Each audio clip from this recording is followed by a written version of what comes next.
Assalamualaikum warahmatullahi wabarakatuh. Arsip berikutnya adalah Desa Reporten. Ya, jadi Desa Reporten ini adalah laporan mengenai desa-desa. Nah, jadi desa-desa di Indonesia yang merupakan basis ya kehidupan masyarakat Indonesia ya memang ada di pedesaan.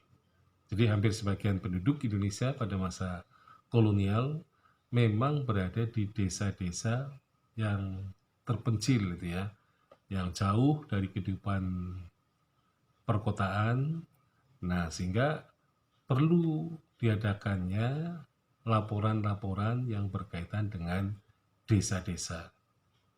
Jadi laporan desa-desa ini memang memuat ya semua hal ya tentang kehidupan manusia di pedesaan, jadi tentang kebutuhan-kebutuhan sebagai seorang petani gitu ya.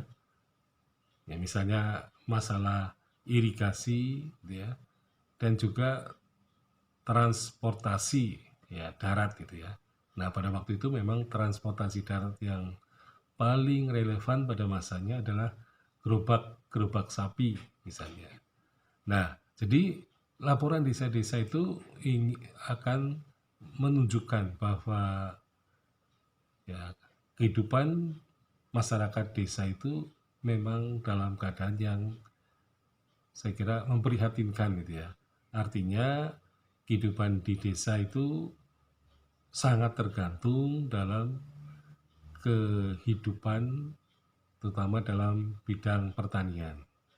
Jadi masyarakat desa adalah masyarakat yang memang menjadi masyarakat yang menopang ya, misalnya pembayaran atau kewajiban membayar pajak kepada pemerintah.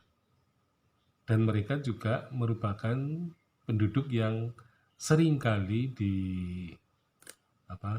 dikerahkan untuk melakukan apa yang disebut sebagai kerja bakti atau kerja rudi gitu ya pada masa itu. Jadi yang nanti berkaitan dengan kultur stensel misalnya, maka penduduk desa diwajibkan terutama untuk mengembangkan tanaman-tanaman yang menguntungkan bagi pemerintah Hindia Belanda, terutama setelah Perang Jawa berakhir. Nah, jadi dengan adanya kewajiban-kewajiban ya, terutama menanam produk tertentu seperti kopi, ya, kemudian juga rami, ya, tebu, gitu ya. Jadi ini merupakan satu hal yang terkait dengan bagaimana masyarakat desa diberdayakan agar mereka itu bisa itu ya memberi dukungan terutama dalam hal membayar pajak kepada pemerintah kolonial Belanda. Jadi sistem birokrasi kabupaten yang diterapkan, jadi kalau pada zaman dulu, pada zaman kerajaan, bupati-bupati adalah dipakai sebagai sarana untuk menarik upeti dari rakyat, maka bupati pada zaman kolonial pun ya tidak lebih ya sama gitu ya. Jadi artinya sistem birokrasi yang dilanggengkan oleh pemerintah kolonial sebenarnya meniru apa yang telah diterapkan oleh raja-raja zaman dahulu. Nah, kemudian juga tampaknya Belanda juga menerapkan dua hal yang dikerjakan atau diperintahkan kepada rakyat ya.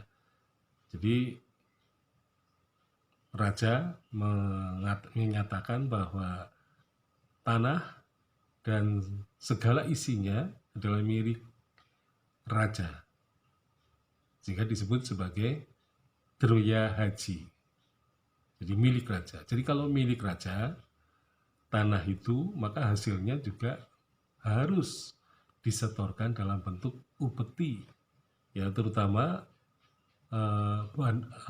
produk-produk pertanian, ya. Jadi juga produk-produk alam seperti gelondong, pengareng-areng, ya. Kemudian juga perhiasan-perhiasan rojo peni itu ya, guru bakal, guru dadi, jadi bahan-bahan setengah jadi dan bahan jadi gitu ya. Itu harus disetorkan kepada raja pada zaman dulu. Nah, kalau pada zaman kolonial disetorkan sebagai pajak. Nah, kemudian yang kedua yaitu gawe haji. Ya, di gawe haji atau yang disebut juga dengan marbuat haji, rakyat harus bekerja kepada raja. Jadi marbuat haji dan gawe haji itu artinya rakyat harus siap untuk bekerja kepada raja. Ya, mungkin orang sekarang menyebutkan kerja bakti. Nah, kalau zaman Belanda dijadikan kerja rodi. Ya.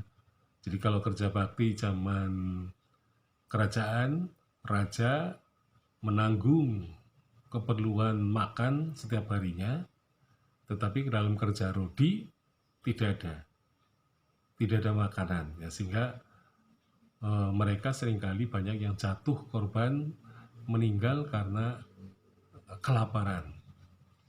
Nah, khusus di Karesidenan Banyumas, ya, kota Purwokerto misalnya, kota Purwokerto pada zaman dulu di Kabupaten Purwokerto, jadi ketika ada kewajiban kerja rodi, ya rata-rata penduduk ya desa itu digilir, memang ada penggiliran kerja. Jadi desa A kerja pada hari tertentu, B nanti minggu berikutnya adalah desa lain. Nah, ketika giliran kerja bakti itu datang, ini banyak sekali penduduk di kota Purwokerto atau desa-desa di Purwokerto, kemudian mereka melarikan diri, dalam arti bersembunyi di hutan-hutan di Baturaden supaya mereka terbebas dari kewajiban kerja bakti. Jadi laporan itu menunjukkan bahwa orang Purwokerto ini cukup pintar ya untuk menghindari pekerjaan atau katakanlah kerja bakti. Jadi ketika kerja bakti muncul, maka di desa itu tidak ada laki-laki yang ada di rumah itu. Tapi kebanyakan mereka telah pergi ya ke tempat yang tersembunyi. Sekian, Assalamualaikum warahmatullahi wabarakatuh.